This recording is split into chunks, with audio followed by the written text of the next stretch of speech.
শুভ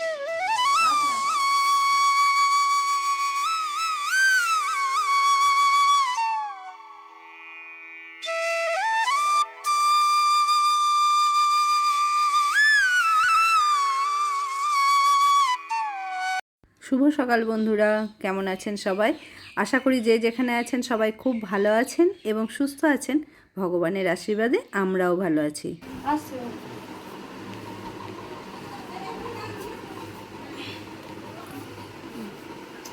আসলাম, আবার আসবো দেখি রনি যদি ও আসতে চায়, ওই আসলে ওর ইয়ে হলো বলি যে চল। আর এই গরমে তো এখন আসবে কিনা জানি না, মনে হয় ব্যাগে পড়ে দিয়েছি, নেই তো এখানে গেঞ্জি করে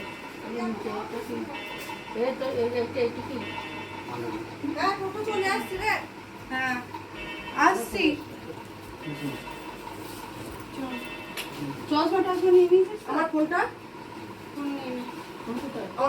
টাটা।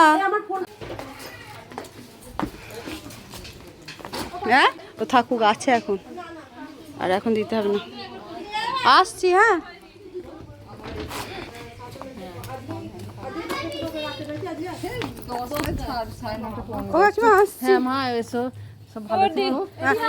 এখন বড়দের আশীর্বাদ নিয়ে এখান থেকে রওনা দিলাম।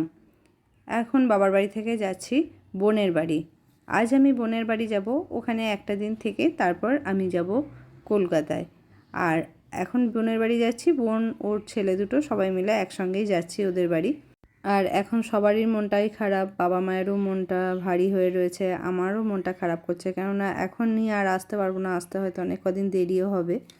আমরাও, বোন দ্বীপ আছে, বংশু আর আমি সবাই মিলে যাচ্ছে এখন ওদের বাড়ি। ওদের বাড়িতেও পুজো, কালকে পঞ্চমী পুজো। আজকে ঠাকুরতলা একদমই ফাঁকা, অম্বুবাচী তলায় এই কত ভিড় ছিল, আর আজকে প্যান্ডেল খোলা হচ্ছে। আর এখন তো আমরাও চলে যাচ্ছি এখান থেকে। আর আজ সকাল থেকে ওয়েদারটা খুব সুন্দর। এখন তো আমাদের টোটো চলছে, তবে এখানে এসে দেখুন টোটো থেমে গেছে, কেননা হঠাৎই দেখি আমার লাগেজ ব্যাগটা টোটোতে নেই। তো আমি খাটের ওপরেই রেখেছিলাম, দেখুন ভিডিওতেও দেখা যাচ্ছে ব্যাগ নেই। তো ব্যাগ নেই দেখে আমি ভেবেছি ওরা আমার ব্যাগটাও হয়তো টোটোতে তুলেছে, কিন্তু ওরা তো নেয়নি, পাশে কোথাও রেখে দিয়েছে কেউ, সেটা আমি জানতাম না। তো তখন নেই দেখে হঠাৎ দাঁড়ালাম এবং ভাইকে ফোন করায় ভাই আবার বাইকে করে এসে আমাকে আমার ব্যাগটা দিয়ে গেল। তারপরে এই দেখুন আবার এখন টোটো যাচ্ছে, চলে এসেছি অনেকটাই, নপাড়ার মোড়ে চলে এসেছি এখন, যেটা বোনের বাড়ির আগে একটা স্টপেজ। তো এখন ওর বাড়িতে যাচ্ছি, প্রায় কাছাকাছি চলে এসেছি। আমাদের বাড়ি থেকে বোনের বাড়ি টোটোতে 10 মিনিট মতো লাগে, খুব বেশি দূরত্ব না, একদমই কাছে ওর বাড়ি। আর এখন নাদনঘাট ব্রিজের ওপর দিয়ে যাচ্ছি। এটা আমাদের বাড়ির সামনে যে নদীটা খড়ি নদী, সেই একই নদী, ওই নদীর ওপরেই ব্রিজ। আর এই ব্রিজ থেকে নেমে মাত্র 2 মিনিটের পথ বোনের বাড়ি, তো প্রায় পৌঁছেই গেছি। এখন আমরা বাড়িতে এসেছি বেশ কিছুক্ষণ হয়ে গেল। আর আমরা আসার পরে পরেই ওদের গ্রাম থেকেও মাছ পাঠিয়ে দিয়েছে। গ্রামের দিকে এরকমই হয়, যখন কোনো পুজো থাকে তার আগেই কিন্তু গ্রামের যত পুকুর আছে সেখানে মাছ ধরা হয়। আর পুকুরের যার যেরকম পরিমাণ ভাগ থাকে, মানে অংশ থাকে, সে সেই রকমই একটা মাছের অংশটা পায়।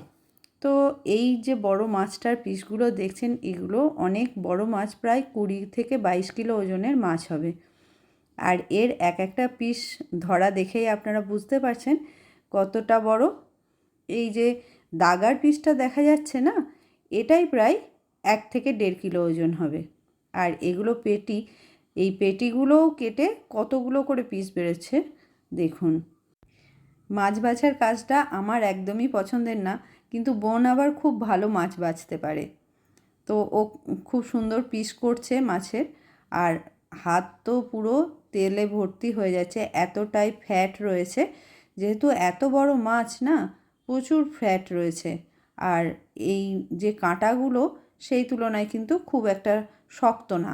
এত বড় মাছের কাঁটা ভেবেছিলাম অনেকটাই শক্ত হবে, হয়তো এই বটিতে কাটতে অসুবিধা হবে, কিন্তু দেখছি না ইজিলি কাটতে পারছে, খুব একটা কষ্ট হচ্ছে না। আর আমরা এখানে পৌঁছানোর আগেই আরও কিছু মাছ এখানে পাঠিয়ে দিয়েছিল, আর এখন এই মাছগুলো এলো। আর এই দেখুন সেই দাগার পিসটা, এটা প্রায় 1 কিলো ওজনের দাগাই হবে। তবে এইখানে মাঝের যে শিটটা এটা বেশ শক্ত, কাটতে একটু অসুবিধাই হচ্ছে। এখনকার দিনে এত বড় বড় মাছ পুকুরে পাওয়া খুব মুশকিলই হয়ে যায়। তবে ওদের একটা পুকুর আছে, সেই পুকুরে মাছগুলো ওরা এরকম অনেক মাছ আছে বড় করে, এবং এই পুজোর আগেই কিন্তু এই বড় মাছগুলো ধরা হয়।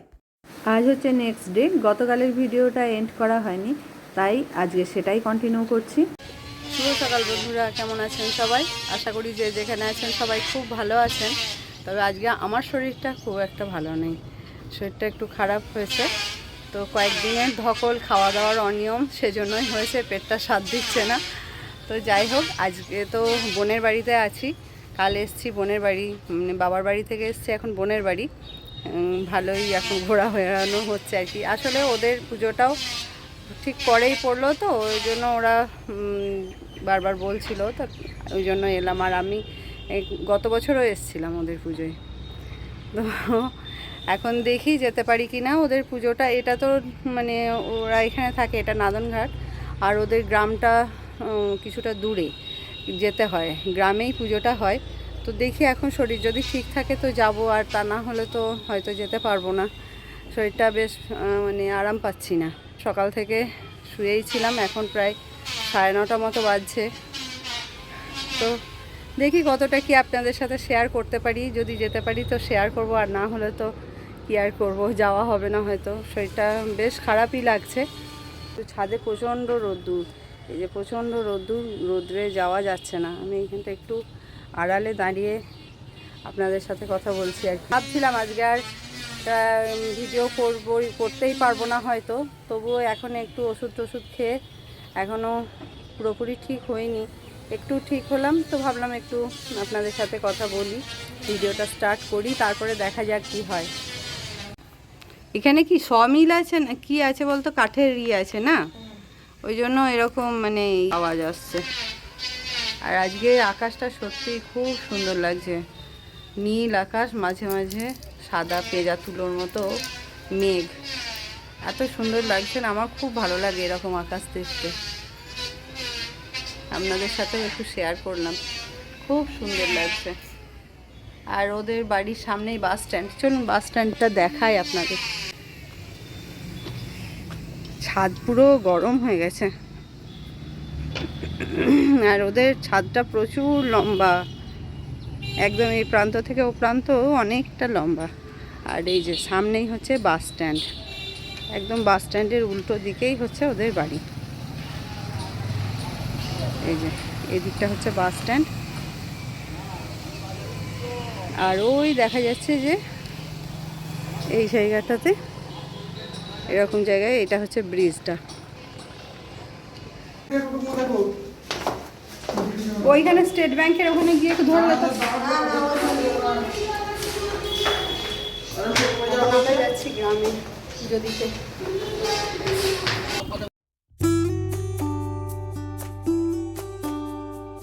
টোটো স্ট্যান্ড থেকে একটা টোটো বুক করে নিয়েছি, টোটো করে আমি আর বোনই যাচ্ছি, আর বাইকে অংশু আর ওর বাবা গেল পলাশ, আর দীপ যাচ্ছে না, দীপ বাড়িতেই থাকলো, আর মাসিমা মেসমশাইও কেউ যাচ্ছে না, আমরা এই কজন মিলেই যাচ্ছি, পুজো দিয়ে আবার চলে আসব।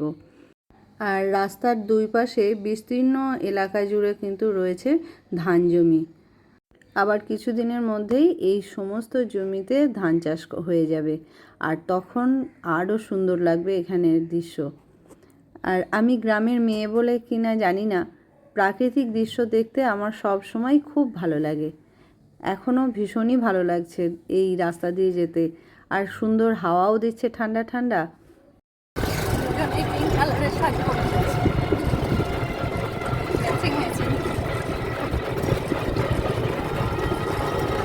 শরীরটা এখন একটু ঠিক হয়েছে তাই যাচ্ছে, তা না হলে যেতেই পারতাম না, এখন ঠিক আছে আগে চলে এলাম।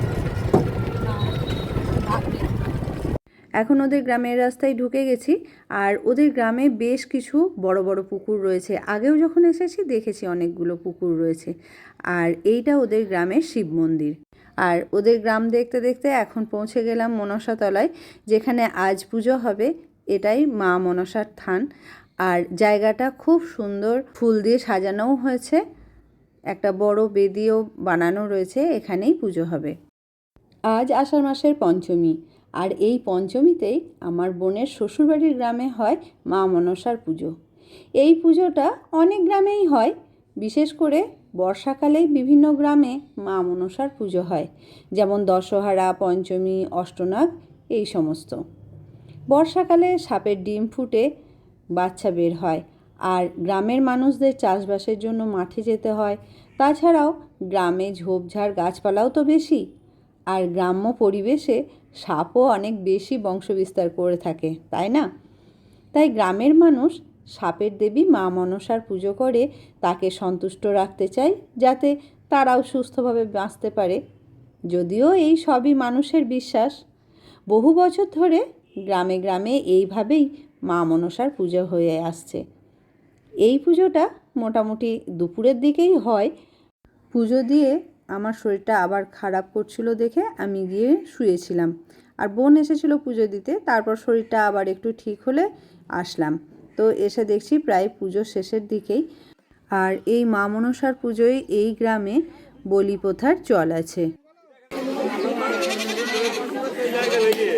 পুজো এখন শেষ হয়ে গেছে, সবাই ডালা নিচ্ছে। রোদ গরমে বাড়ি এসে আবার শরীরটা খারাপ করছিল, তাই অনেকক্ষণ আর কোনো রকম ভিডিও করতে পারিনি। তাই এখন আবার ক্যামেরাটা অন করলাম। এখন রাত্রিরের রান্না বসিয়েছে, এদিকে ভাত হচ্ছে আর এটা হচ্ছে মাটন। গ্রামের দিকে এই যে মনসা পুজো কিংবা আমাদের গ্রামে যেমন অম্বুবাচী পুজো হলো, এই সমস্ত পুজোয় বলি প্রথা চল থাকায় পাঁঠার মাংস প্রসাদ হিসেবে খাওয়া হয়। এখন শরীর আমার আপাতত একটু সুস্থ, জানি না পরে আবার হয়ে গেছে। সিদ্ধ করতে দিয়ে কুকারে দিবি, কুকারে দিবে। তো এই হচ্ছে মাটনের ফাইনাল লুক। এখন সবাইকে খেতে দিয়ে দিচ্ছে। আর এইভাবে বাটিতে বাটিতে মাটন তুললে আমার ছোটোবেলার কথা মনে পড়ে যায়। তো যাই হোক, আজ এই পর্যন্তই। যদি ভিডিওটা ভালো লাগে তাহলে একটা লাইক করবেন, পারলে অন্যদের সাথে শেয়ার করবেন। আর যদি আপনি আমার চ্যানেলে নতুন বন্ধু হয়ে থাকেন তো চ্যানেলটা সাবস্ক্রাইব করার অনুরোধ রইল। আর আমার পুরনো বন্ধুদের জানাই অনেক অনেক ধন্যবাদ আমার পাশে থাকার জন্য। আবার দেখা হবে আমার নতুন একটি ভিডিওতে। ততক্ষণ সবাই ভালো থাকবেন, সুস্থ থাকবেন, সাবধানে থাকবেন।